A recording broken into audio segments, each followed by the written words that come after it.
You're listening to Locals to Legends Wrestling Radio, brought to you by Rockstar Records, 810 East Main Street, Tupelo, Mississippi, 662-269-3745.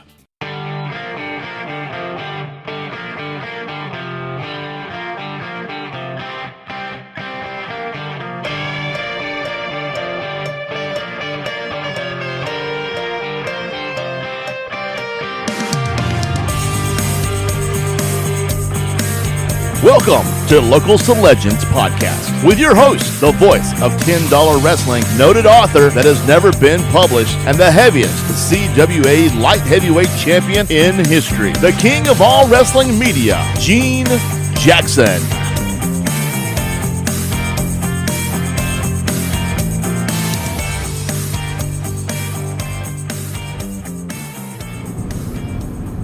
Hello everybody and welcome to another episode of Locals to Legends Wrestling Radio. I'm your host, the king of all wrestling media, Gene Jackson, and I am on the road right now with my co-host, my wife, and fellow wrestling fan, Rose Jackson. Hello everybody. And we are traveling on Highway 65, heading towards Bowling Green, trying to get back to Alabama from our long journey.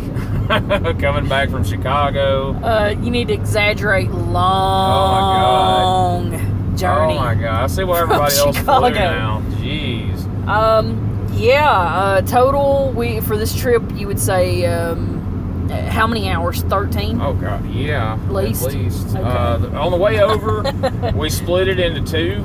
We drove because Rosie worked part of the day, so we drove over to Louisville, spent the night, got up Thursday morning, drove from Louisville on to Chicago, got there around 1-ish, and that's when the festivities kicked off, and we've been going ever since. Even though some of you I know have seen on Facebook, where we went and we've ate Chicago-style pizza, and we've been eating this and that. We've eaten less overall on this trip than we have, and I don't know when. Yeah, we didn't even eat dinner last night. No, we had no dinner. I had a snack till we got to the hotel. I had a Twix and a beef jerky, a kick-ass beef snack, since I had that left over from the last. Shout out to Dan.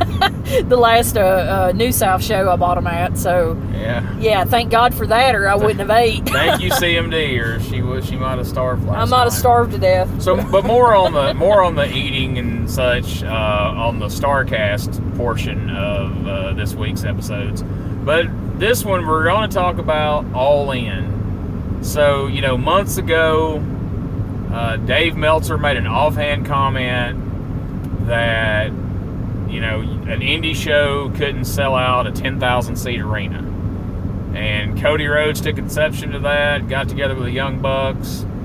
All In, the concept was formed. They went and decided to do it in Chicago at the Sears Center, and as everybody knows, they put the tickets on sale. 10,000 seat arena sold out in 30 minutes. That was back around March, yeah. So all that happened in March. And that was sold out in 30 minutes with no matches advertised. Only a handful of names had been mentioned. Of course, the Bullet Club, Okada, just very few that was actually, solidly booked at that point. Sold out, and we've been building towards this now for months. And the payoff was last night at the Sears Center in Chicago. And we got to be a part of it. At one point, we didn't think we were going to be. We couldn't get tickets that day, but we did manage to buy a couple of tickets and had pretty good seats, right? Yeah, the seats were they were awesome, I thought. Right next to the commentary booth, you could still hear the commentators, going over the matches. And 5 rows up off the floor in the riser section. And in my opinion, and I don't know how many of you have went to big arena shows for anything, wrestling or otherwise, but if you're not in the first 3 to 4 rows, you need to be in the risers, because anything farther back than that, you ain't seeing shit but the back of people's heads when they stand up every few minutes. Yeah, and I can tell you from experience at Ring of Honor shows, when we don't get front row, we are not happy people. I mean, even at second row and third row. And then there's been an occasion where we've even got fourth row And we've been like, no, never again. If we can't get front row, we're not going.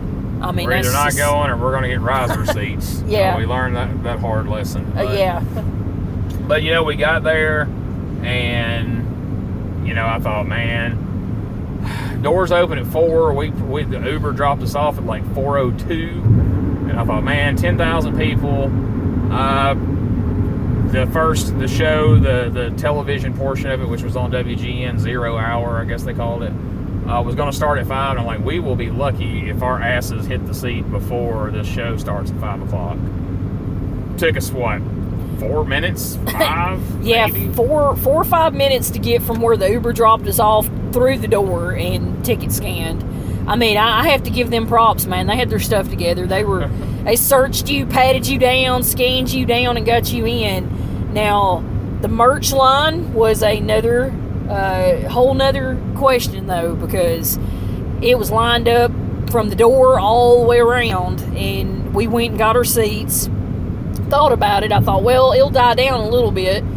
And you actually got up and went before the show started, and it was still lined up. And so I thought, okay, first match happens, everybody's going to run, get in their seat, and I can go to the merch table, get us a shirt, whatever, No, that was not the case.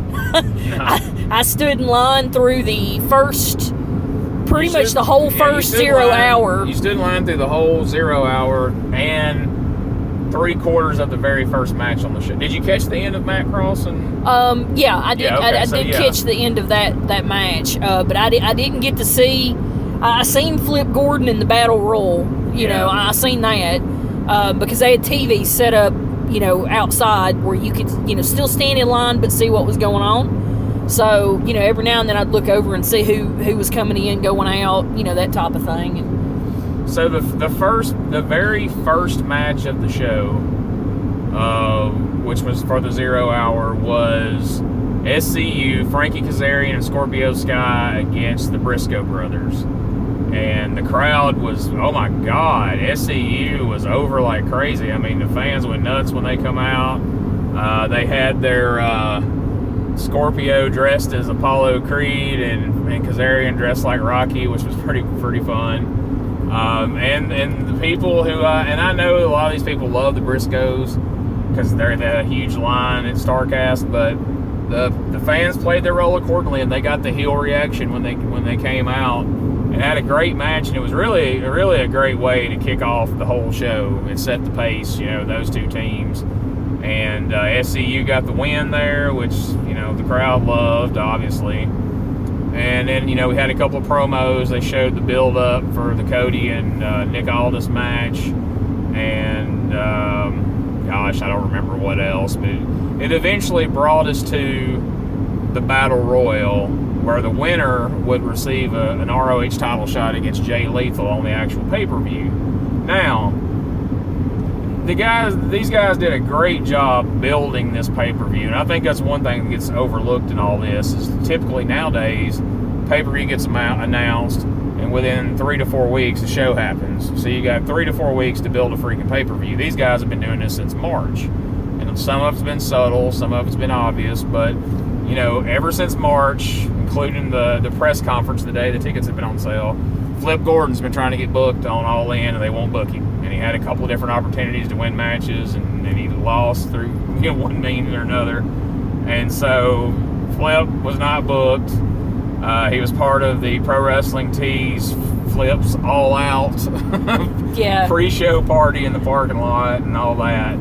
And the Battle Royal, which I think had 20-ish participants in it, we'll run down a few of them as best I remember, and you can throw any that you remember seeing. I'll be honest with you, I didn't see anything other than Flip Gordon. Finish. Yeah. Okay. So, all right, so I'm going to forget some people, but I'm going to run down the ones that come to mind. There was Moose, Brian Cage, Colt Cabana, Jimmy Jacobs, Billy Gunn, his son, Austin Gunn, I think's his name,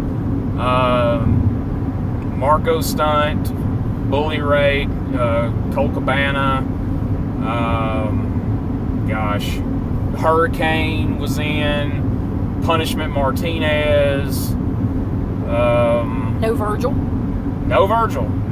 I meant to ask you that. Yes, last he was night. rumored totally... to be in it and was not there. Oh, I guess he got his feelings hurt because they wouldn't let him come to StarCast. I guess so. Yeah. So yeah, no Virgil in the Battle Royal. Nobody asked for a refund, surprisingly. So I was lucky on their part. Yeah. But anyway, as I start talking about some of it, I may remember a few other names. But one of the last people to come, Rocky Romero was in it, and then Chico, who some people may or may not know, is a masked luchador, often portrayed by Rocky Romero. So even though you had Rocky Romero in the Battle Royal, mysteriously Chico was there as well. And before the Battle Royal even got started, there was a fight broke out on the floor, and Bully Ray powerbombed Chico through a table. So for the rest of this Battle Royal, Chico was laid across that table out on the floor, but he had never been in the Battle Royal, so he wasn't eliminated, he was just knocked out. So there was a lot of fun spots in the Battle Royal. Little Marco stunt, who a lot of people that listen to this podcast are aware of. He's wrestled in EPW and a lot of promotions in Mississippi and across Missouri and Tennessee and Arkansas, and he's the CCW champion for Jason the Brain up there in Cape Girardeau, Missouri. Really stood out in this Battle Royal. He got a spot where he eliminated Moose and got a spot in on Brian Cage, which the crowd popped for huge, and eventually was tossed out by Bully Ray, which got Bully Ray a lot of heat. And a couple of good spots for Colt Cabana in there. At one point, Jimmy Jacobs kissed Billy Gunn, which infuriated him to the point that he hurled Jimmy out to the floor. And then Jimmy Jacobs tweeted today that he had burned, his face was burned from the stubble on Billy Gunn from the kiss last night. And so he was wearing his princess dress, the whole get-up out there. But eventually, it came down to, Jordan Grace, I think's the chick's name. She was getting up in Brian Cage's face and had some spots that everybody was talking about today. And eventually, she bowed up on Bully Ray, which would end up being her undoing. But before that, her and Colt Cabana did the What's Up spot with her coming off the top rope with a headbutt while Colt Cabana held Bully Ray's legs in place and did the big diving headbutt onto his nuts, and that got a huge pop from the crowd before she got tossed out. And then eventually Colt got eliminated, and then mysteriously Chico comes in, eliminates Bully Ray, the mask comes off, and lo and behold, it's Flip Gordon. Oh my God, he's finally booked, and he's going to challenge Jay Lethal for the ROH Championship. So that was a really cool deal, and you know, who knows? I know that was the design. It might have got a few more people to go ahead and buy it at the last minute going, oh shit, we got to see Flip on All In. So that was the lead-in. Yeah, because I was starting to feel bad for poor little Flip. I was like, that's not fair, man. They were pretty mean about it. Yeah, they were being awfully mean to him. Like, you're not booked. You're not booked. You know, I'm just like, oh, that's so mean. And then they were making fun of him because Cody's dog was booked for StarCast. And he wasn't booked, yeah. and oddly enough, you didn't see him at StarCast either. No, so he did not. He did not make an appearance. So, you know, I was like, man, that ain't right. And again, you know, we'll kind of talk about it as we go down through the show. It was well crafted. And a lot of things, like I said, some subtle and some not, have played out over the last few months that really came together, you know, over the course of the show. And you can kind of see where they had been building to all this time. So that brought us to the main show. Now you had, like you said, we were next to the commentary booth. You had Excalibur from PWG. You had Ian Riccaboni, I think that's how you say his name, from ROH. And then you had Don Callis, formerly known as Cyrus in ECW, as the heel announcer from, I guess now Impact is where he mainly works. So he was hilarious over there. there. We could hear him over there where we were at. It was pretty funny. Yeah. And so, yeah, that was kind of cool being there because, A, we could hear a lot of the commentary, and we could see their monitor. Yeah. So sometimes we could kind of see what was going on before everybody else. Yeah, because where we were sitting, even though it was cool to see the entrances where we were, you could feel the heat off the pyro. God, yes. And all that good stuff. I mean, we were close enough to where they walked out that you could see everything was really nice and lit up, and the pyro would go up, and it was awesome. But it had the way they had it designed, the set design. There was one big panel that was right in our viewing area of the big mega screen they had set up to see the ring. Yeah. And when people stood up to our left, you couldn't see the ring very well. So you had to turn to the right. So you had to turn to the right to look at the screen, but yet you had this big panel right in the middle of it. So you could kind of see half of it. So to see their screen down there helped that a lot. Exactly. Now, where we were sitting, you could see directly backstage, and you could see the staircase which went up to the stage. So you seen everybody right before they were about to come out, but then also if there was about to be a run-in or things like that, you seen he was about to come. Like we saw Cole Cabana standing at the bottom. Well, we'll get to the other one later. But we saw Cole Cabana standing at the bottom of the stage waiting to run in for his spot. But anyway. Or you see a person in a penis outfit. Yeah, you can see a line of penises. Before you're supposed to see them. Getting ready to... And we're like, is that a dude dressed in a penis suit? And then no, it's 8 dudes dressed in penis suits. Dudes. Or 6, however many it was. Yeah, I think it was like 8. We'll get to that in a moment too. But so the first match on the actual All-In pay-per-view was Matt Cross against MJF, which is something Freeman. I don't remember what the first. I'm sorry. I've only known of him for a brief time on MLW, so I haven't got to. I know it. I keep wanting to say Morgan, but I know that's not. I know that's not Morgan No, J. it's Freeman. not. It's not right. But anyway, seems like it's Maxwell. Something. Maxwell James Freeman, maybe. Yeah, I don't know, something. Anyway, he's got a almost Alberto Del Rio kind of gimmick thing. Yeah, he's like he had the scarf. Cracker Del Rio. Yeah, he's like Cracker Del Rio, or he could be Matt Taven with a scarf. Yes. I mean, I kind of got that assumption standing in the hallway in meet and greet lines during StarCast. We'll go into that for the StarCast Yeah. portion of this, because he was playing his heel character in line pretty well. But so you only caught about half of that match. Now, for those who don't know, I'm sure most people do, but for those who don't, Matt Cross, aka Lucha Underground Son of Havoc with the mask, also M-Dog 20 from the old Backyard Wrestling videos from way back when in the late 90s. M-Dog 20 and Matt Prohibition, or Josh Prohibition, I'm sorry, who used to wrestle in the hockey mask, was in those Backyard Wrestling videos that they showed the commercials for all the time, and then even did a couple of JCW shows. So, and we had just watched one recently, so that was kind of fun to see where he was. And I think they said that show was, 2003? 2003. And then to see him 15 years later, doesn't that make you feel old? Yeah. To see him on pay-per-view against this young guy, MJF. They had a good match. What was your overall take of it? I thought it was pretty good from what I've seen. I mean, I'm a pretty huge fan of Matt Cross. I like his work in Lucha Underground, Son of Havoc, so I liked it. It was a good match. It wasn't necessary. Like, they didn't really need to add a match to the pay-per-view, but it was a good opener. It was a good opener, and if anything, I would have left it to be one of the matches that they should have had on 0 Hour. I mean, I don't think I would have had that as, I mean, you really could have thrown the Briscoes on the pay-per-view against SCU. To me, I would have swapped those out. But like I say, that match really fired. I don't know that the crowd would have been as fired up if that would have opened the whole night as much as that. Because, man, when SCU come out, they were rabid. Like, I did not realize how over those guys were. I didn't either, because I mean, we watched Ring of Honor, and last we saw, they were the heel, and they were heel. They were the Briscoes have been heels too, but SCU but the Briscoes were like universally like you like the Briscoes whether they're heel or usually even when they're heel, people are chanting man up and all that, and there wasn't any of that going on.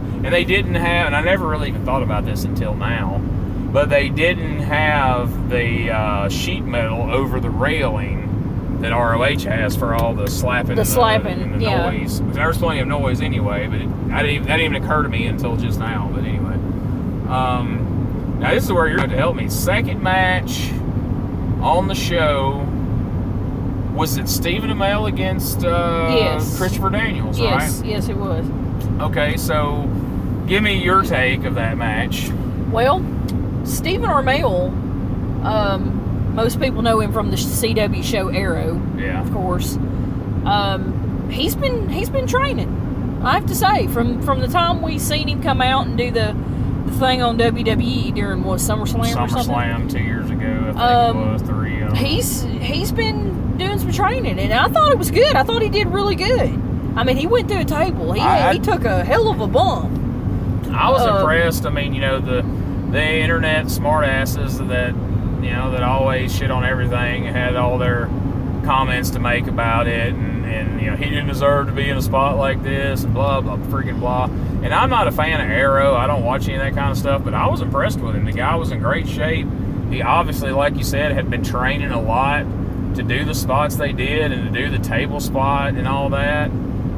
This wasn't like one of those things like back in the 90s when Jay Leno would come wrestle, or Karl Malone or whatever. Like they put some work into him, and he's spent some time. And obviously he cares about doing it and doing it well, and enjoys it. Yeah, I mean, because it's not like he has to do it. I'm sure he isn't doing it because he needs the payday. Yeah, it's not that.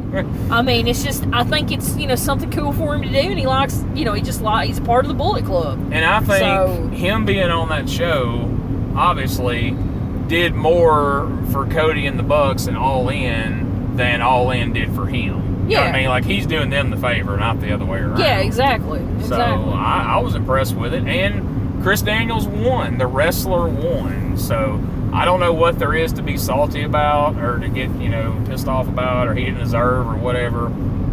They didn't make it the main event. He didn't win, but he worked hard, and he put himself at huge risk. Not only the table spot, but the big springboard, the drop kick across the ring. What do they call that? Not around. I keep wanting to say around the world, but that's not what it's called. But it's cross sea to sea or something like that. Coast to coast. Coast to coast. There you go. There you go. Coast to coast. Yeah. So I almost did, but anyway. Anyway, look, we're running off like 5 hours sleep, so we're a little no sleep. And we're a little cynical and delirious. It's 8 o'clock at night. And we've been driving since 10:30 this morning. Yeah. So please forgive us if we're a little rambly.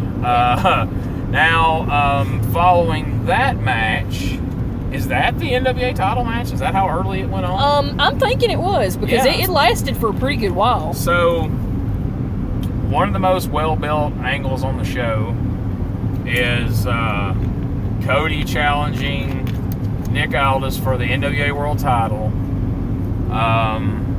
There's a lot of layers to that, because they've set up the angle at the press conference for All In, but then you've automatically got the built-in story of Dusty was NWA champion. If Cody could win the title, he'd be the first ever second generation NWA champion. There's been brothers, the Briscoe brothers, the Funks, held the NWA World title, but never a father and son. So you had that played into it, and then you layered in Cody had his team at ringside, Dreamer, DDP, Glacier, a guy that I assume maybe was Brandy's dad just because he was the only black dude. I don't mean that racist, but I just assume that may be who he is. I think he was. They didn't announce him, and I'm pretty sure I saw him in the lobby with her mom and her sister the night before. Yeah, it was. But anyway, and it had Pharaoh the dog out there, and then so Nick had Jeff Jarrett, Tim Storm, Samuel Shaw, and if you're asking yourself right now who the fuck Samuel Shaw, most everybody else was too. You can Google it. He's the guy who played a Dexter type character briefly on TNA. Direct message Leslie Jones if you want more information on that. I'm sure he can tell you all about it. Yes, because he is the foremost just all knowing. Unless that came before his fandom. Guru of Impact. If that came back during the time when he swore that nobody on earth watched Impact, then don't know about it. Yes, it probably was. There was a little time period. Yes, that probably was that time. He shit on Impact, now he loves it. Yeah, he shit on it, now he loves it. We won't spend a lot of time on that. Anyway. Anyway, man, the crowd was up for this one. It really, really probably should have been the main event. Granted, I applaud Cody for realizing, okay, from a wrestling perspective, from a what these fans are looking for perspective, it wasn't going to be the spectacle of a match that the Young Bucks are going to put on or Kenny Omega's going to put on. But with the storyline behind it and the time they had put into it and, you know, trying to get over the NWA title, the reaction that the crowd gave once he won, it probably would have been better to end the night on that. But I understand what from a booking perspective, why they did it that way. They had the spot halfway through, or a little farther than halfway through, where Cody got busted open and DDP ran out to check on him. And the fans started chanting yoga. Yeah. DDP yoga, or whatever the chant was. Like yoga was going to come out and cure him. And then, not Sanjay Dutt, but Sean Daivari come out and got a diamond cutter, which popped the crowd. And it was really cool and really smart on their part, the way they layered in things with the legends. You know, they had Animal come out at the opening. And, you know, then they had DDP come out and diamond cut Daivari. So it was, it was pretty well done as far as, layering in stuff like that. But, oh my God, the finish, the reaction was crazy.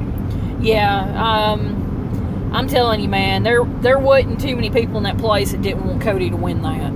Yeah, I mean, no. I'd say there's maybe 5 people in there that was rooting for maybe, and they weren't saying anything. They were just sitting there if they were. The crowd was solidly behind him. It was pretty amazing. I think I seen somebody crying when he won. There were. I mean, there were people crying, and it was like I said, because of the way they built it.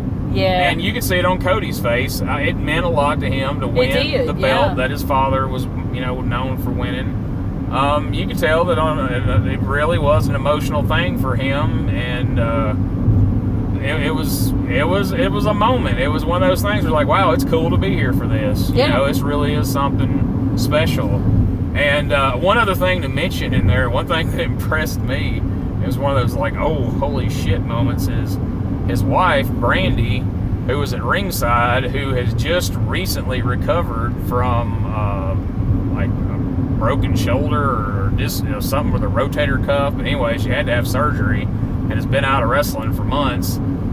They did a spot where Nick Aldis is on the top rope and she runs and lays over Cody, and he just drives a freaking elbow into her. It looked rough as hell. Man, they replayed it, and it looked even rougher than you thought the first time. I thought some of them guys in the front row was fixing to jump the barricade when he did that. I was like, whoa, that's not good. That's not good. And so that was some heat right there. If he didn't have heat before, once he elbow dropped. Look, I gotta give him that. I'm not a very big fan of Nick Aldis, but I gotta give him some credit for that right there, because that was some straight up heel shit right there. Yeah, and if the crowd wasn't solid against it, they were after that. Yeah, they were. But apparently she was okay, because she come back out with Flip later, and she was celebrating during the win. But again, I looked at Rosie after it was over with. I'm like, well, where do you go from there? Like, how do you top that, or even try to equal that? But they had a plan. They went. Yeah.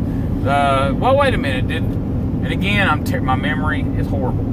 Did we go from Cody to the women's match? The women's match. Okay, so there was the women's match. Okay, before the street fight. Yes. They had a 4-way women's match. God, let me try to get this right. You had Madison Rain, Chelsea Green, Tessa Blanchard, and who was the fourth? Britt Baker, Adam Cole's girlfriend. Yeah, who's a dentist. Who's apparently a dentist. Who's a dentist and apparently wrestles on the weekends. The guys behind us. They were filling us in. Were quite amused. First of all, they were quite amused that Britt Baker was coming out to Adam Cole's old theme music. They pointed that out immediately. Yeah.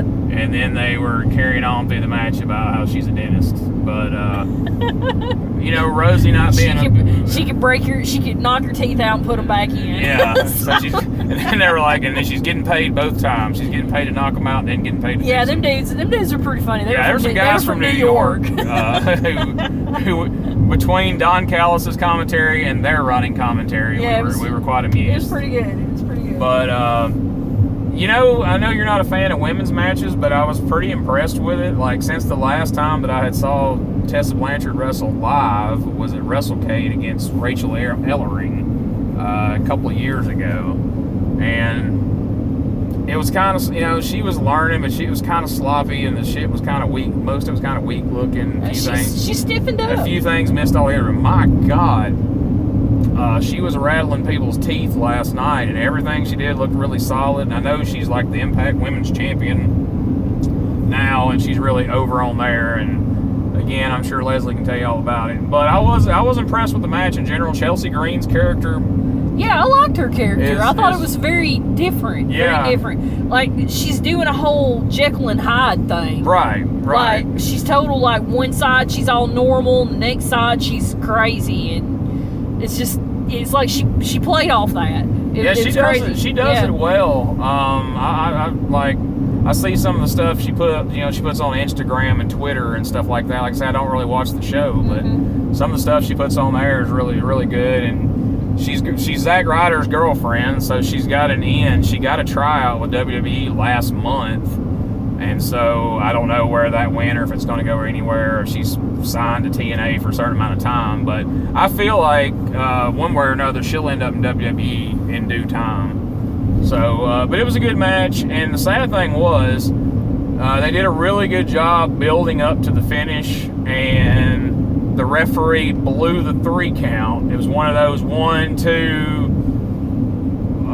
3, and so the crowd was up, and then he botched the 3 count, and the crowd was down, and then it was the finish, and everybody's just kind of like, And so I felt bad for all 4 of those girls because they really worked hard, and the referee botched up the finish, and it kind of got a lukewarm reaction because they weren't really sure if the match was over or if it was going to continue or what. So that was kind of disappointing for them. But all in all, it was a good match. And then from there, the Chicago street fight.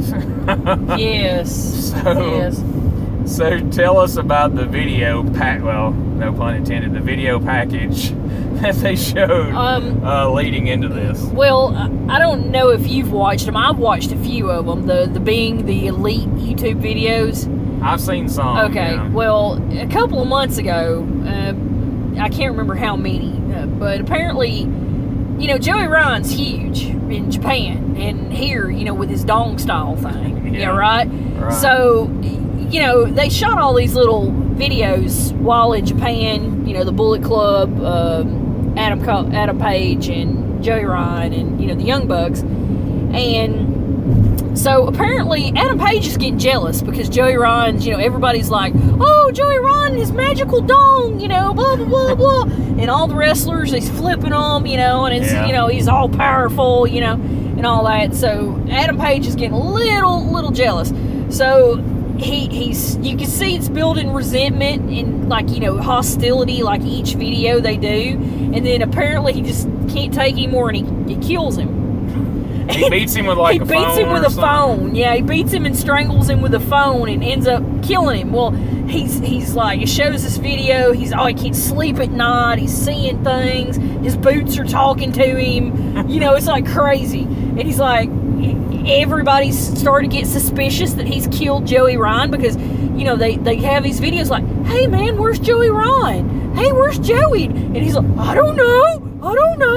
And then he knows he's killed him. Yeah. His guilt's getting to him. So he's wrestling Joey Janela in this match, and they're street fighting and all this. And, supposedly Joey Ryan's a ghost, at this point.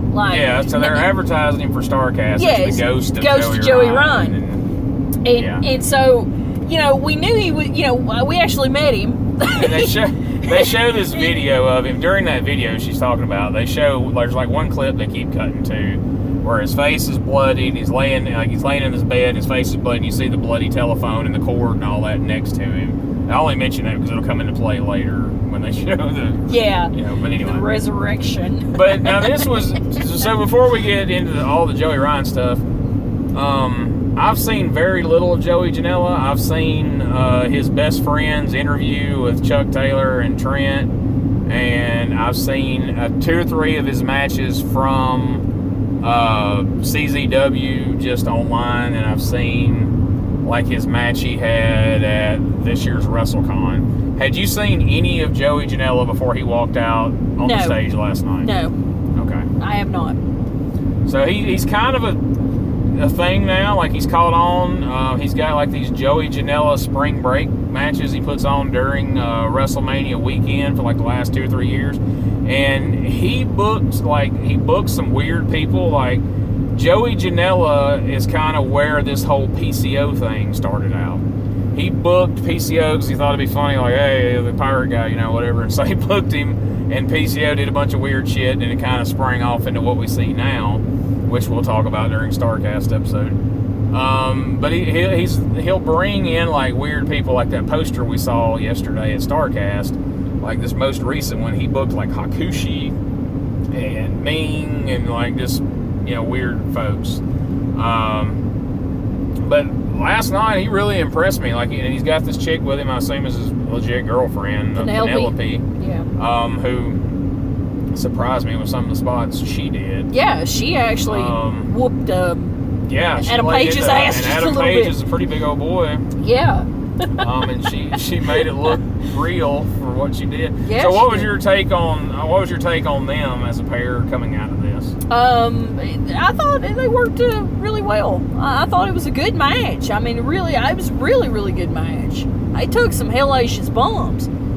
Yeah, I think they did. probably surprised some people. The people who aren't just, for lack of a better term, all in to Bullet Club, and really, like the ones who just kind of in passing know, the Young Bucks and Cody and maybe even Marty Scurll, but kind of have slept on, Hangman Page and don't really know Joey Janela. I'm sure they were quite surprised at how good this match was. But as far as the fans in the Sears Center, he got a hell of a reaction when he come out. Yeah, as did Hangman Page when he came out. Of course, they're chanting "You killed Joey" at him. Yeah. But everybody, and that was one of the things, like I mentioned on the Facebook video today, where people are having fun with it. Okay, nobody thinks he really killed Joey Ryan, and they don't need to think that. No, and we know Joey Ryan's not really dead. Like I said, we had our picture made with Joey Ryan earlier that day. I mean, and he signs autographs, the ghost of Joey Ryan. He's got ghostly Joey Ryan pictures made up. I mean, it's just all fun. It's fun. Exactly. It's not killing the business. Nobody there wanted their money back when they realized Joey Ryan wasn't really dead. Everybody was having fun with it, and it just added an extra dimension to this match. Rather than just having your regular old wrestling street fight, they're mad at each other and they're going to throw down. It just added another fun angle to the match, But goddamn, Joey Janela took some horrendous bumps. That fucking power bomb off the stage through what should have been 2 tables, but ended up being 1. Yeah. You wondered if he was going to get up from that, and all the craziness with the barrel and the Cracker Barrel. barrel. Yeah. And all that. Yeah. That was a really, really good match. And damn the finish. Damn the finish, man. I'm telling you, I thought he killed him on that ladder. Hangman's finish, where he hangs him over his back and does the drop down like a pile driver, the way he positions them, it either can look completely phony because their head's nowhere near the mat, or it looks like he kills them. There's no middle ground. And doing that off a ladder through a table is risky as shit. Like, props to Joey Janela to be willing to take that, because there's no way to protect him. He's protecting himself and kind of just hoping for the best, but there's no way for Adam Page to protect him jumping off that ladder the way that move's designed. It's just not. It's crazy to see that as a finish. But, he got the win, and and now you can pick up from there what we started seeing as Adam Page is celebrating his win in the ring. This is the first moment where the lights go out, and you explain what we were seeing off stage right. Yeah, well, that's when I started realizing the guys behind us from New York started saying, there's a dude in a penis suit. And I thought, what are they talking about? And I look over there and I see one of them. I'm like, what? And then so, you know, the lights go out and come back on, and here comes all these dudes in Dick Druids is what the New York guys were called. Yeah, Dick Druids, and it was kind of like an Undertaker-ish theme. Like they come out, and you know they're standing there, and of course Adam Page is losing his shit because he's like, "Holy shit!" It's the ghost of Joey Ryan. He's coming to get me because I killed him. And there's all these dudes and dicks just standing there, you know, and all of a sudden, boom! There's the music. Here comes Joey Ryan, and he comes out. He's got his sucker. He's alive. He's got a pink members only jacket. He's got his pink members only jacket on. People are losing their They are goddamn losing mind. their shit, right? He comes in the ring, pours the fucking oil all over him, down his pants. He's got his sucker. You know, I mean, it's awesome. It was awesome. And then Sleazy awesome. And then he grabs Adam Page's hand, and where does he put it? On his dick. Right on his dick. To which he then proceeds to pump up as he does. If I just acted out in the car like you can see me on the fucking podcast. Pumps it up, flips him, lays him out, and the crowd goes wild. It sticks the sucker in his mouth. It sticks the sucker in his mouth for good measure. Man. And anybody who says that move's killing the business, there were 10,000 people in Chicago last night that would disagree wholeheartedly. I'm telling you, that... Say what you want about Joey Ryan. That man right there, he's a genius. He is a humble genius. Yeah. He's the nicest guy. Like, you expect he's going to be like an egotistical scumbag when you meet him, like it's a real piece of shit. That is the nicest freaking dude I've ever met in wrestling. Like, such a nice guy. Polite. Yes. Nice. Yes. Very, very nice. I mean, just like come up to the table, hey guys, how you doing? What's your name? You know, where y'all from? And God, and you man, think, you and never know. And you think any minute he was about to say, you know, do you know about our Lord and Savior Jesus Christ? Like, exactly. He sounds like Exactly. he seems like he would be coming to, you know, get you sell you a Bible. Yeah, to get you to come to church and sell you a Bible, not go out and flip people with his penis. But, exactly. You know, such is wrestling. But that was fun, and the crowd, like I say, the crowd ate it up, and there was just reaction after reaction where we looked at each other and it's like, well, how are they going to top that? Jesus, what can you do? What are you going to do now? So, coming out of that, that'd be the ROH title match, right? Yeah, with Flip Gordon and Jay Lethal. So Flip Gordon comes out, and everybody's happy. Flip finally got booked. And they're chanting along with his music, flip, flip, flip. And then all of a sudden, Pomp and Circumstance plays. And here comes Black Machismo, Jay Lethal, who we've not seen as Black Machismo in years now. Followed by none other than the genius Lanny Poffo. And again, the crowd loses their shit. It was awesome. The only thing I think could have added to it that I think was sorely missing is there was no mic work from Jay Lethal at all. Like, and he does a dead-on Savage. He does a dead-on Flair as well, which I love. Well, they had showed they did show a little. They showed a little video before that, you know, kind of explaining what happened. It's what it was like. Lanny slapped him on the arm, and it turns him into a Savage. Lanny slapped him on one of the shoulders, and it turned him into Black Machismo all of a sudden. And he starts doing, oh yeah, you know, and all that. And then somebody slaps him, and he goes back to Jay Lethal. Yeah, because he slapped him, and he went to Savage. Yeah. And for some reason that wasn't explained, Flip had Brandy Rhodes out with him, and so Black Machismo. Well, he had her out there because she's been behind him the whole time. Oh, she's been pushing for him to get booked. Trying to tell Cody, let Flip on the show. This is terrible. Okay. Let him on the show.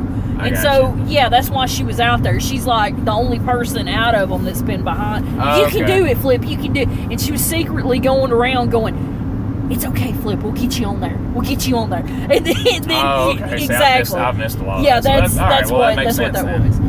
Okay, well that makes a lot of sense. So Black Machismo is treating Brandy like Elizabeth. At one point, he throws her up on his shoulder like Savage did Elizabeth at the end of WrestleMania 4 when he won the championship and carried her around the ring. And so when he finally let her down, she slapped him on the shoulder, and he goes back to being Jay Lethal. And he wrestles the match as Jay Lethal.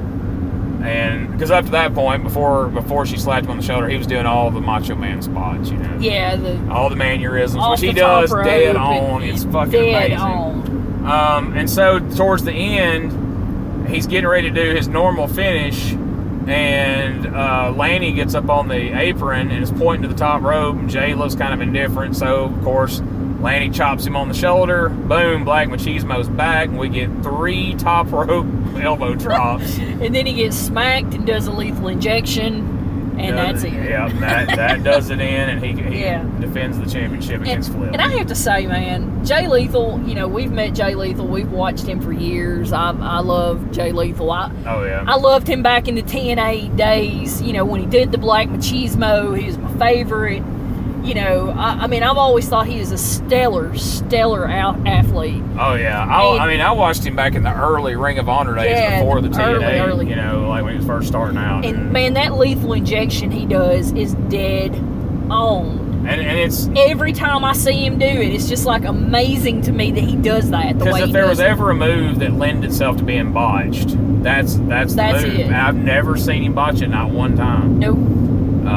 So that was cool to get to see that match, and it was, like I say, it was well received. And it was cool because Jay Lethal against Flip Gordon for the ROH title would have been over, and it would have got a good reaction. But adding the Black Machismo aspect to it and having Lanny out there, and that was such a surprise for us because we just thought it was going to be like Jay Lethal, and Jay Lethal was awesome when he comes out. His entrance and his robe he comes out in and his look and everything's awesome. But to see him come out as Black Machismo, I thought that was something I'd never get to see live. Yeah, I really didn't think he would do it again. Every once in a while he would slip in before the elbow drop. He would do the little finger, motion or a little subtle thing. Like when we saw him in Spartanburg, he did that right before he jumped off the top rope. Yeah. But get to see him in the full gear and the whole bit was really cool. So that was fun, which then led into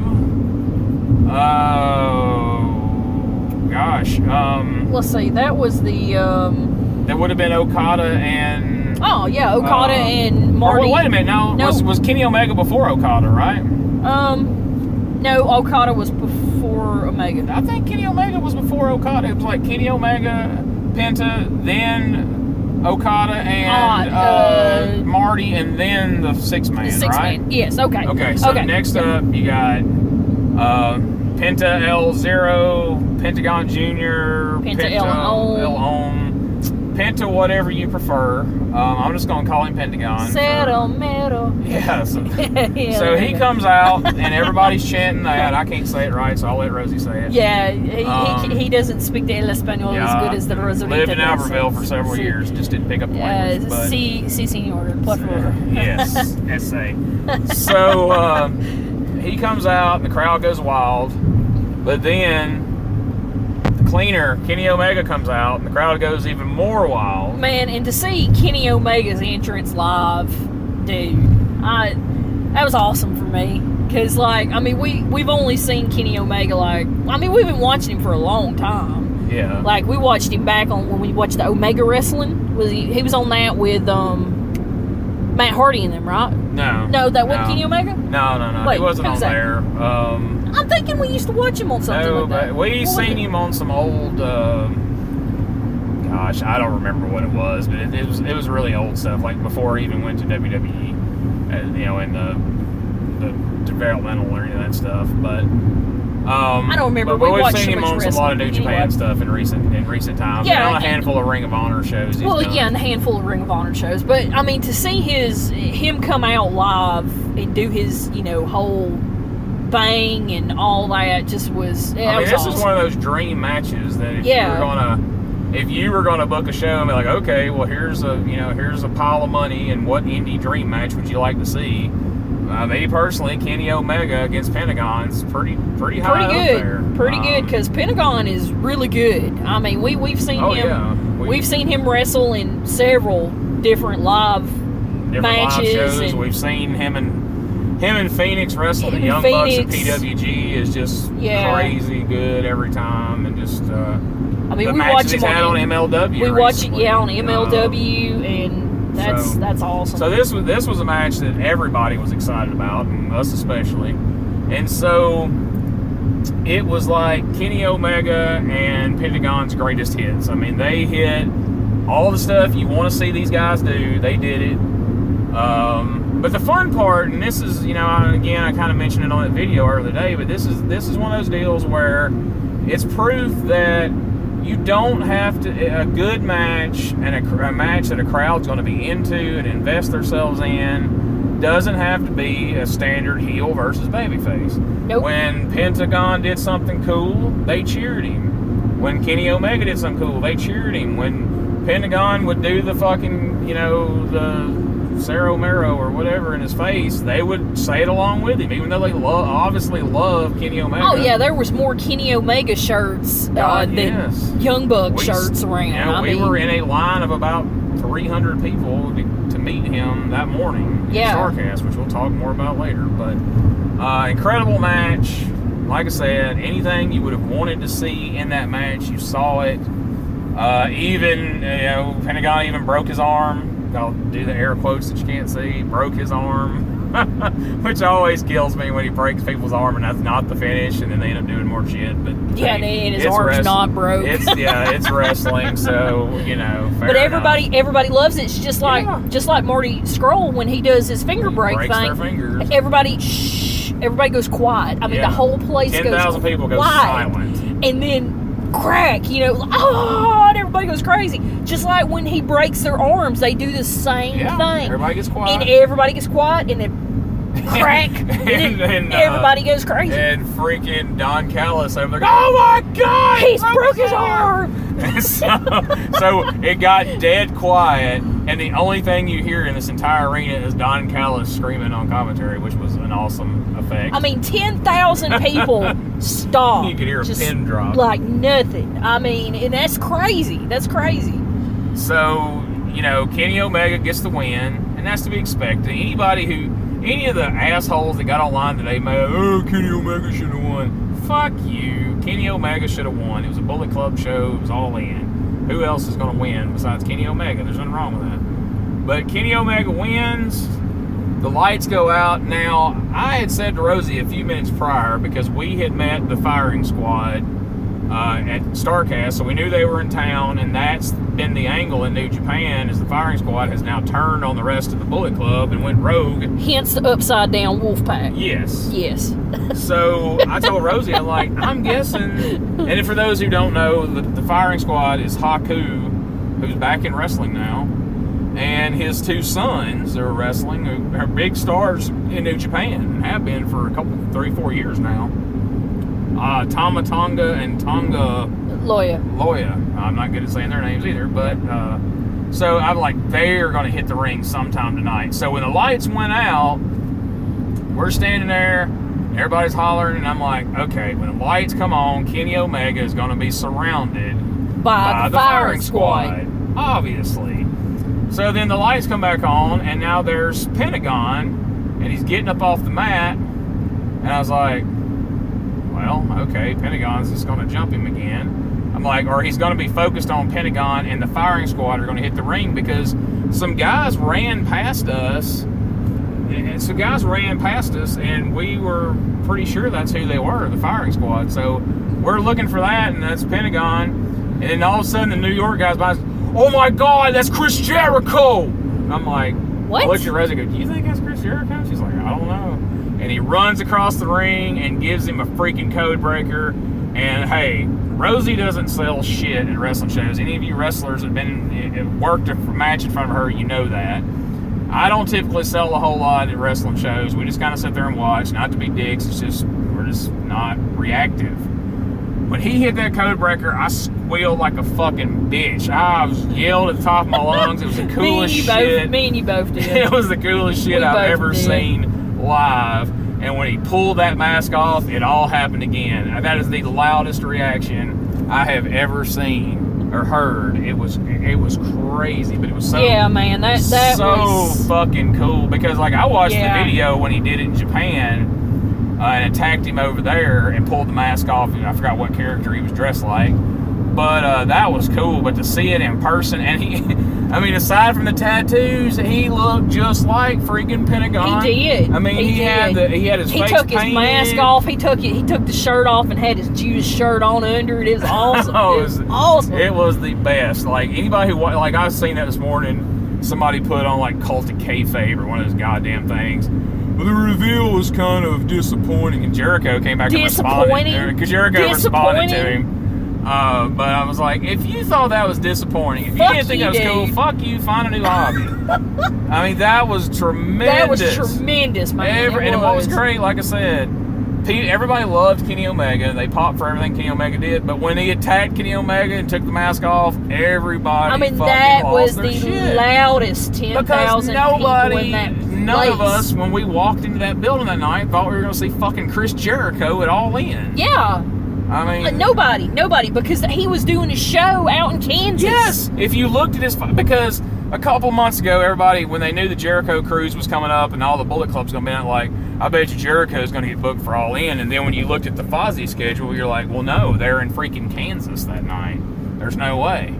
And so, Mug showed up at 5:30 from what he told on his Instagram. He showed up at 5:30, got dressed up like Pentagon, hid in an office, ran straight to the ring, did his spot, went straight out the back door, went to the airport, got on a private plane and flew straight to Kansas, went straight on stage as he cleaned the makeup off in the car. That's some freaking dedication right there. So, I don't know. That to me made the whole damn show to me, which I loved all of it, but that, oh my God, I still, when I think about it, like that is so cool that we got to see that. That is just the best. Yeah, because I mean, all the years that I've watched wrestling and everything, I mean, seeing him WCW days and WWE, and it's up like to the whole You Made the List. You Made the List run. Our favorite wrestler, Kevin Owens. Everything. It's like you just don't think you're going to see Chris Jericho at things like that. Yeah. I mean, you just don't expect it. And even though that he did the one Alpha Omega, thing angle, you thought, okay, well that's just he's got too much going on. He's not wrestling anymore. He's got this whole band rock. He's living this rock band style. He's not going to be messing with that now. And it's just, I don't know, it was just a shocker. It was very shocking and like, oh my God, I can't believe it. I'm in the moment for this. I am live and there watching it. That was the coolest thing. I mean, we weren't watching that on pay-per-view at home. No, we were there. As so it happened. That was a tremendous...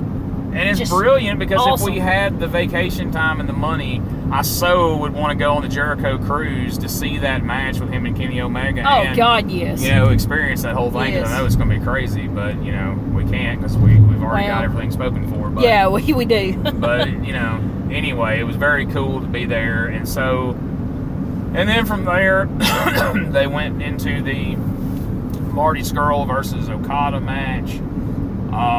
To me, it's like the battle of the two greatest entrances on the independents. Marty Scurll has a super cool entrance, I think. Super cool look. The look, the music, everything, and he did a little bit before in the back, a little vignette that was making fun of all the shit the dirt sheet riders had been saying leading up to it. He broke their fingers before he went out there, which was just funny because the dirt sheet guys had been at StarCast all weekend. Yeah, and you can say what you want about Marty Scurll. You can say, it's just, it's his gimmick. He can't wrestle, and that's just this and that. But, man, when he threw the chicken wing on Okada, then people lost their shit. Yeah. A chicken wing. I mean, he makes it work. Anybody who has followed his career in the least that guy can wrestle. He God can. Damn, I mean, matches we've seen. I mean, we've seen him wrestle PWG and some of his stuff. Will from Ospreay. England. I mean, shit, some of the matches he had with him, and then I mean, God, the PWG matches with everybody. I mean, the guy can wrestle his ass off, but he's smart enough he's realized it's not all about that. No, it's not. He has learned to interject the character and the fun stuff, and that's why he's over, is because of all that stuff. And man, the way the match with Okada was a bit long, and word on the street is it was longer than it was supposed to be, and that's why the main event got cut short. And I don't know if he got any heat for that or not, but it was longer than it really needed to be. But the series at the end of the match was pretty amazing. Like you said, when he slapped that chicken wing on Okada, when he gave him the Rainmaker, to pulling out the All-In umbrella to block the Rainmaker at one point. And it said All Out. Yeah, like that was awesome.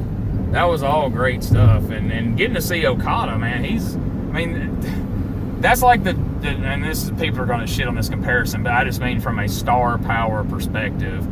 It's like the John Cena of Japan coming to work an indie show in America. Yeah. Because he's had that sort of longevity. I'm not comparing his work rate or any of that shit.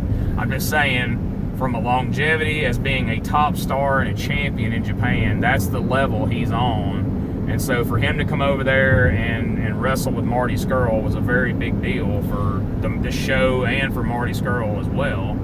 And they made Marty look really good. Nobody expected him to win because of the stature of Okada, because everybody would roll their eyes and go like, oh yeah, Cody and him just putting over their buddies. But he came out looking good. They had a great match, and it led well into the main event. And let me just say, to see Okada's entrance live, man, I mean, I started seeing little streamer flakes fall during the match before, and so I'm like, oh man, they're gonna make it rain in here. And you're like, you think? I'm like, they're gonna make it rain in here. I know it. I know this.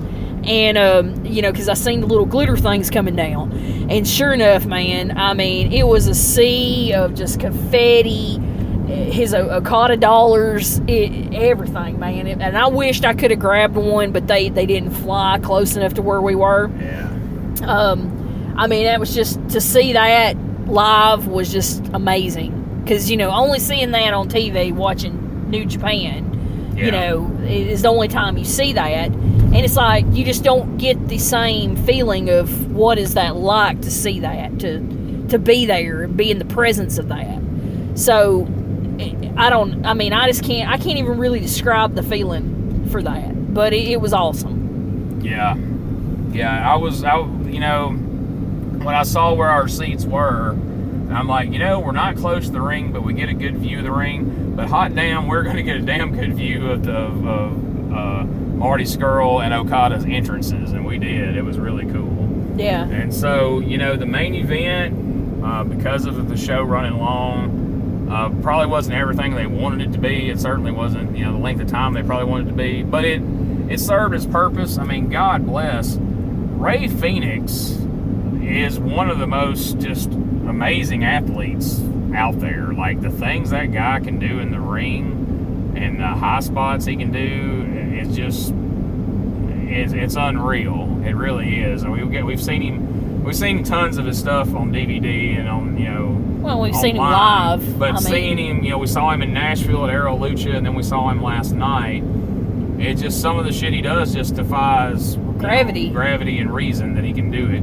And man, there was a time here a couple of years ago where Ray's knees were really bad, and he was kind of, he wasn't the same Rey Mysterio, and you can understand it at his age and the stuff he's done. But he's dropped a bunch of weight, and I guess he's had some surgeries on his knees. And man, like, some of the stuff he did in Nashville when we saw him, and then some of the stuff he was doing last night in Chicago, it's like the Rey Mysterio from 96, 97 in ECW and WCW. it's crazy. He's getting up around hour 8. And he came out in the little Wolverine costume. Everybody popped for the Wolverine. Man. The guys behind was like, whoa, he's fucking Wolverine. Like, they were really... Like, I mean, he doesn't come out in those outfits unless it's like WrestleMania. Oh, yeah. I mean, and that was cool to see him pull that out for All In. Yeah. You know, just one of his typical outfits. But, you know... I'm sorry, I'm getting hoarse. Yeah, Bandito, I wasn't real familiar with before, but God, he was impressive last night. Yeah, he was. And then, you know, we haven't even mentioned to get to see Kota Ibushi, you know, was a rare thing. You know, it's not like he wrestles in the States a lot that much. You know, we had seen him in that Cruiserweight Classic tournament, you know, a couple of years ago, and that's where we kind of first really became aware of him, and then started following him in Japan and tagging with Kenny Omega and all that. And man, the amount of star power in that, you know, in that main event was pretty crazy. And it's 6 guys that I don't know in any other venue you're going to get those guys against each other. You know, you might see the Young Bucks against Ray Phoenix and Pentagon out in California for PWG. You know, you might, I don't know when you'd ever see Ibushi and Rey Mysterio against each other. And I don't know that the Young Bucks have ever faced Rey Mysterio, to my knowledge, anywhere. Maybe they have, and I just didn't know about it. But there was a lot of firsts in that match. And I know they were working under a time constraint. And I know after the show, you know, Matt Jackson said that they ended the match with 3 seconds left on the pay-per-view. Yeah, they cut it the closest they could have cut it. They actually went over... you know, on some of the matches, and it run that match 3 seconds to time to cut the pay-per-view off.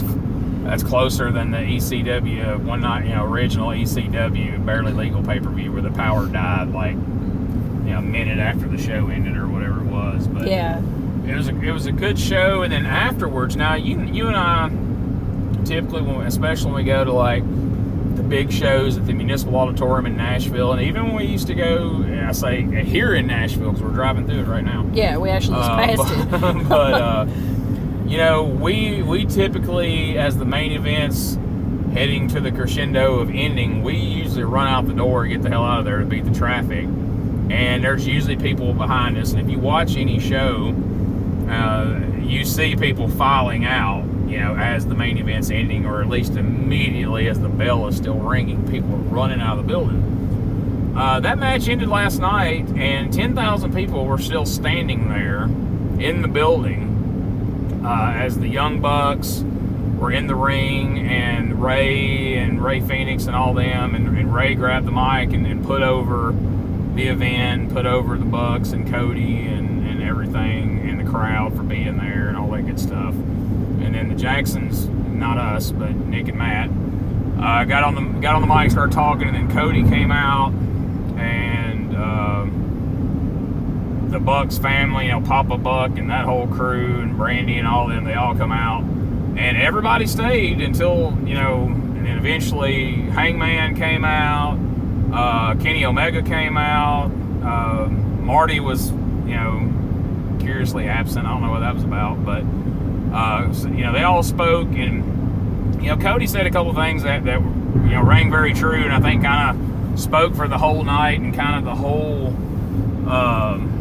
you know, feeling behind the whole event. You know, he said that, you know, last night proved, having 10,000 people there and the success of that event proved that no one company and no one man owns professional wrestling. You know, everybody does. And obviously he's talking about WWE and Vince McMahon. But it's true. You know, that was... It is true.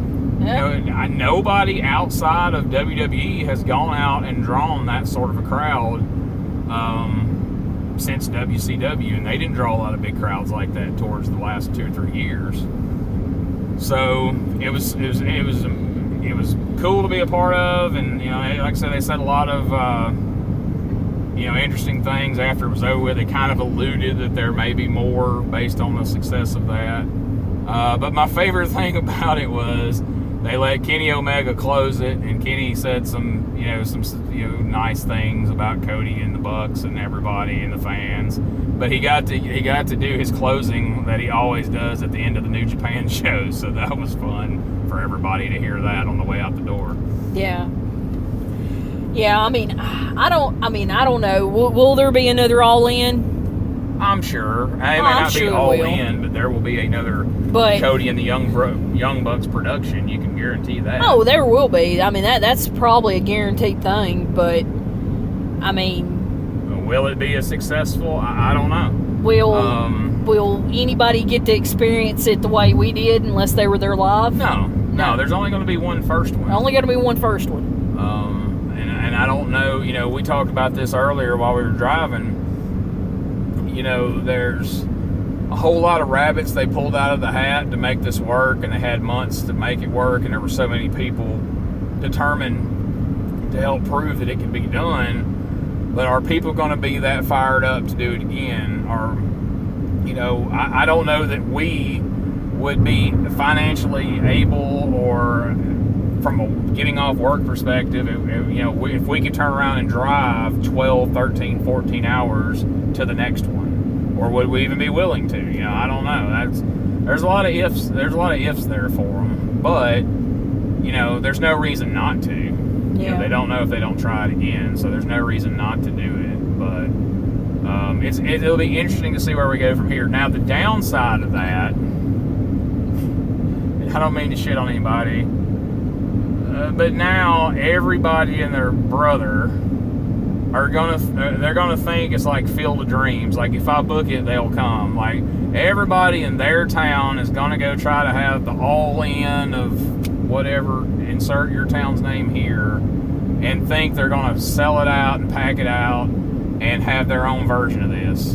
I mean, you're already seeing it in some cases. Yeah, because the general idea at first, when it sold out in the 15 minutes that it sold out, was, when it gets time for the show, there'll be like thousands of empty seats. Yeah. You know, scalpers obviously bought all these tickets. And that was the thing that went around. Like, there's no way, there's no possible way 10,000 people got online and bought these tickets. You know, that, you know, you're going to get there, it's going to be half empty, it's going to be shit. No.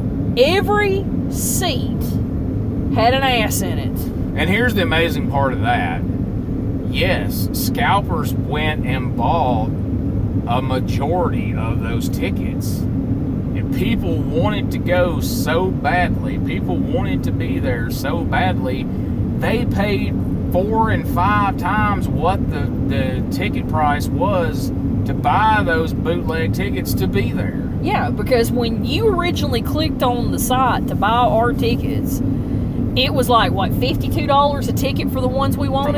For the section we wanted. For the section we wanted. $52. They ranged anywhere from... Which is pretty close to the section we actually sat in. It was 25 to what, like maybe 75? Yeah, the most expensive tickets were just a hair over $100. Yeah, maybe 100. That's for ringside. Yeah, and so... You know, that's what the original costs were. Well, by the time you click the cart, they're gone because they were sold out. Yep. So we initially did not get tickets at first.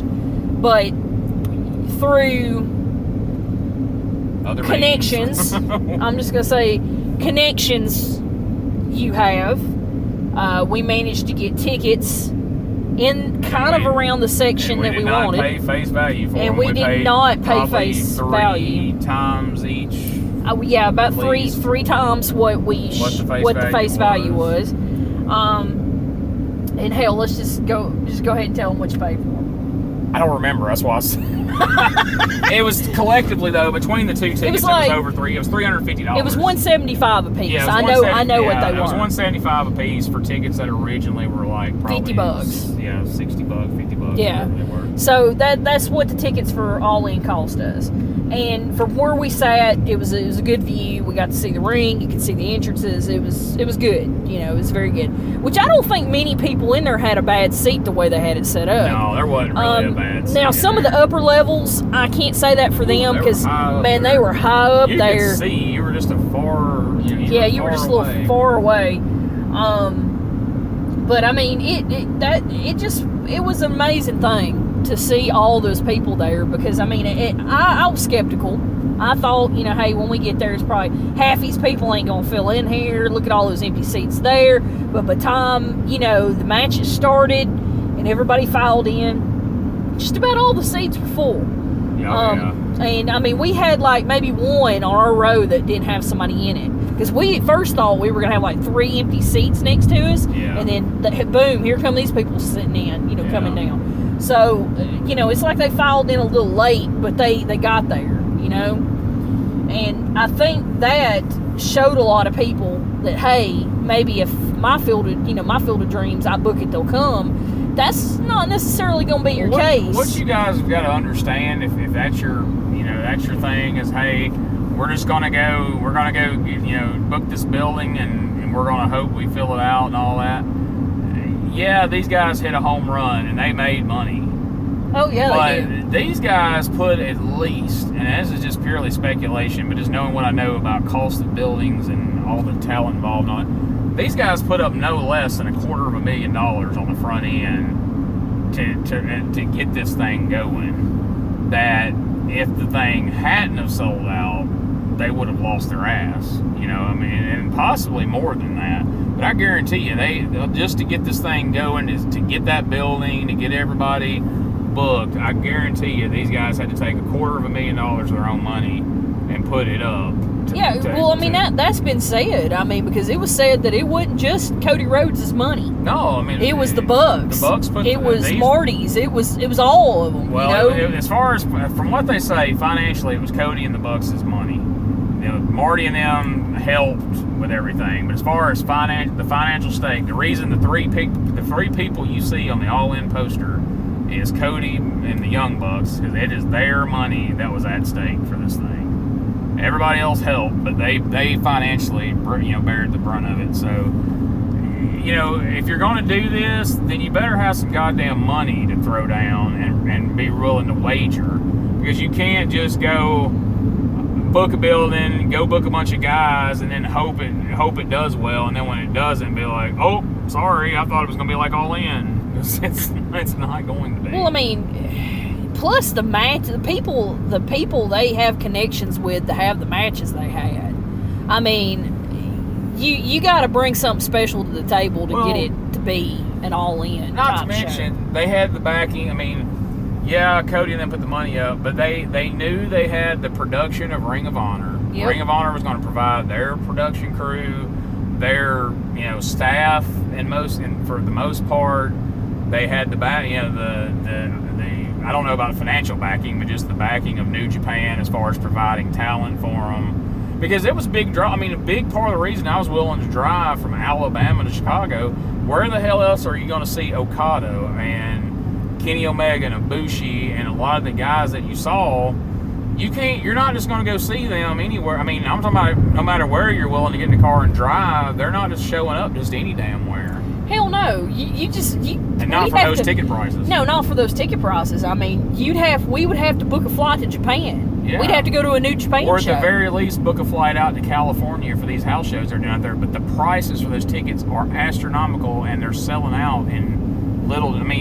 Fucking Ring of Honor and New Japan sold out Madison Square Garden in 30 minutes or an hour or whatever like the hell. 30 minutes something or something crazy. And I promise you, those tickets weren't even what we paid for hours. No. They were three times that, at least. They were way more than that. So, I'm not being negative. I'm not shitting on anybody, but I'm just saying, be realistic, guys. You can't just throw the same bunch of local guys that hasn't been drawing on a card and treat it like it's the Alabama or Mississippi or Tennessee All In. Yeah, because it wasn't just marketing that sold their seats. It wasn't their catchy little. You know what I'm saying? It wasn't like a couple of months throwing out flyers or posters or running a TV ad during Raw or anything like that. It wasn't that. They built this over several months. And they used their fan base. They used the resources of Ring of Honor to help build their fan base, because if you guys look, every Ring of Honor show that's happened in the last year to year and a half, Cody and the Young Bucks and Marty Scurll and Adam Page have all been the meet and greet people at all these shows. They have been cultivating fans and gaining support, and that's what we talked about this earlier. Those guys have been masters at bringing the fans into it, making them feel a part of something, making them feel like, and that's what they did with All In. Well, yeah, because at the end of it, with all those people, there wasn't a person that would have got up out of their seat and left while they were talking. No. I mean, I think in their mind, they thought that would be fucking disrespectful to them to get up and walk away when they were standing there in the ring telling everybody how much they appreciated them for coming. That was something to see. I mean, that was a legit feeling, of people that was standing around us, and you could see it on everybody's face. Was just like, I'm not moving. I'm not moving. And Cody and both of the Young Bucks were essentially like, hey, this isn't what we in this ring did. This is what everybody in this building did. You all did this. This success of this show is because of everybody here. And it made everybody there feel good, and so they're going to go to the ends of the earth and try to continue to support them. Yeah, and you know that by seeing the numerous Bullet Club shirts. Hell, I had one on. I had a Bullet Club shirt on. 10,000 people, and I guarantee you 8,000 of them were wearing Bullet Club shirts. At least. It was astounding. And then they were snatching up all the merch. Oh, dude. Like, they made a killing just on merch. Like, that was crazy. Like, people were buying 6 and 8 t-shirts at a time at like $30 a piece and weren't batting a fucking eye. Like, didn't slow down. That's $30. Man, they bought. At first they had shot glasses, they had pens, they had programs, they had posters, they had shirts, they had hoodies, they had sweatshirts, they had hats, beanies, even little bears with the All In shirt on, and foam fingers. Marty's broken foam finger, which I have one. They could have put All In on tampons and folks would have bought They would have bought them. I mean, dude, they were buying up everything they could snatch at that table. Time I got up there, I got us 2 shirts and a program, and that was $70, and that's just what I bought. So I can imagine these ones that had 8 shirts and 9 shirts, what that was coming to. There was a dude that I seen him go up above me. He had 3 or 4 posters. He had a handful of pens, and the pens were $10 a piece. Yeah. Okay? He probably had $100 in pens. Yeah. And I'm talking about the little lapel pens, not writing pens. Yeah, I got you. And so he had probably $100 in pens alone, and then 2 posters, which were probably $10, $15 a piece, and then shirts. I mean, he had a stack of shirts. He probably had $500. Just crazy. Yeah. So the message we're trying to give here, and again, I'm not trying to shit on anybody's dreams or anything like that, but I'm just saying, if you think you're going to go sell out the arena in your town, you better start working on it now to do it next year, because it's going to take months of work to do that. You're not just going to book a building and everybody's going to show up because yay wrestling, so just, hey, if you got the money and you're willing to put in the work, more power to you, because now's the time to strike while the iron's hot, but it's not going to happen just because. You're going to have to be smart about it and go about it in the right way. But I guess we'll tell the story very, very quickly of after All In. So we're riding high. We come out of there. This was a hell of a show. We had a great time. It exceeded expectations. So now let's call the Uber and go back to the fucking hotel.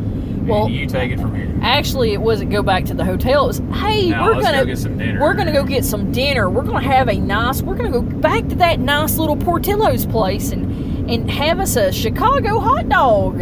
It's gonna be an awesome night, because we just got out of All In. We're feeling all warm and fuzzy, and I'm out there. We walk down to the end of the thing where we think the Uber will pick us up at, because they got half the roads blocked, letting people in and out because there's so much traffic. And I hit the app, and boop, there's an Uber, $140. Yeah. $140 to take me 6 minutes up the road. After we would have to wait 45 minutes for it to come. 45 minutes, and it's starting to lightning outside. It's fixing to come a thunderstorm. So, you don't want to be outside, no cover, and it lightning. So I'm freaking out. I'm like, oh my God, look at this. I cannot find an Uber under $140 to come get us, and I am not paying that. So, and anybody that's used Uber, if you click the app, sometimes the price changes depending on who's closer to you and what, you get to choose what size vehicle you want to ride in. You either get the carpool, and you got to share that with other people. And I don't like that one, because then you don't know who you're getting in the car with. And, because not only is it the sketchy driver, it's the sketchy people he's picking up. Yeah. So I always get the XL, the Uber XL, which is your own car. And it's something like a sedan, maybe like a Ford Escape. We had a Nissan Rogue pick us up. Which we got a few different stories we can tell during the StarCast portion. Oh, yeah. I've had some... I've not really had a bad Uber experience, but I've had some that's been kind of... It probably could have been bad if I was by myself. So, it's just... so anyway, I've never used the luxury one, which is, that one's you never find cars when it goes to search. There's hardly any of those, because who in the hell drives a BMW or a Cadillac CTS or some shit like that's going to be doing Uber? I mean, they got money, they got a fancy car, they ain't going to be using it to haul people around. Yeah. So it says it's $46, okay? At this point, we're losing our shit, because we have no car there, and we are so far away from the hotel at this point. Although it's only about a 20-minute drive, it's far enough we can't... It's about a 4-hour walk. It's about a 4-hour walk, okay? It's through Chicago, okay? At 11 o'clock at night. Saturday night. So, I'm freaking out. I'm like, oh my God, what are we going to do? So I'm like, okay, it shows that the luxury Uber, I can click it, it's $46. I'm fixing to pay it. I mean, I'm just fixing to fucking pay it. And so I click it, it says it's searching, it can't find anything. So I'm freaking out. Gene gets on the phone. He's like, we knew that some of our friends were there.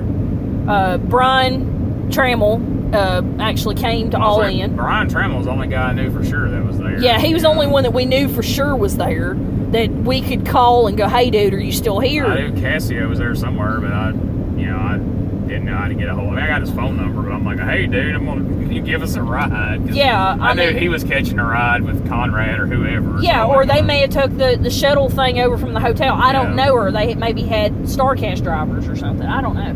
But anyway, we felt like we were fixing to be shit out of luck. Like, oh my God, we're fixing to start having to hoof it back to the hotel and hope to God we don't get struck by lightning, mugged, raped, killed, whatever the case may be. So, he calls Brian and gets Brian on the phone, and they had already left. Yeah, they had left early and was already on the interstate halfway back to the other side of town. And I was like, well, all right, we'll figure something out, man. Don't worry about it. And hung up. And at that point, I told you, I was like, fuck it. I don't care if it's $150. Just click a goddamn button. We got to get a ride back. And fuck going to eat. Just get us to the hotel. I don't give a shit. We just got to get to the hotel.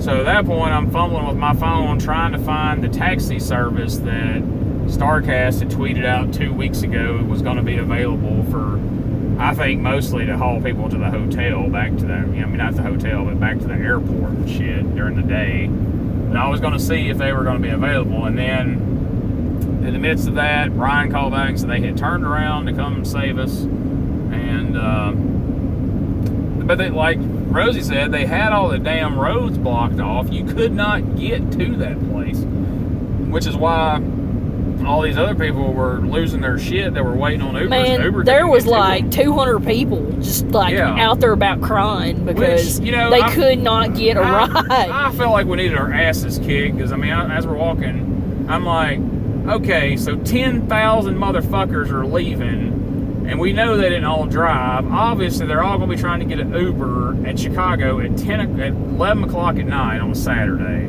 Like, this is not our best fucking plan that we've ever had. And so, I don't know what would have happened if Brian and Misty hadn't come back and got us, because, last night at midnight, I'm cruising on Twitter looking at some of the posts from StarCast about the after party, and there's dozens of people going, well, we would like to come to the after party if we could get away from the fucking arena. We're still out here. Like, they couldn't get rides. Like, we passed people walking in their Bullet Club shirts, walking towards the hotel.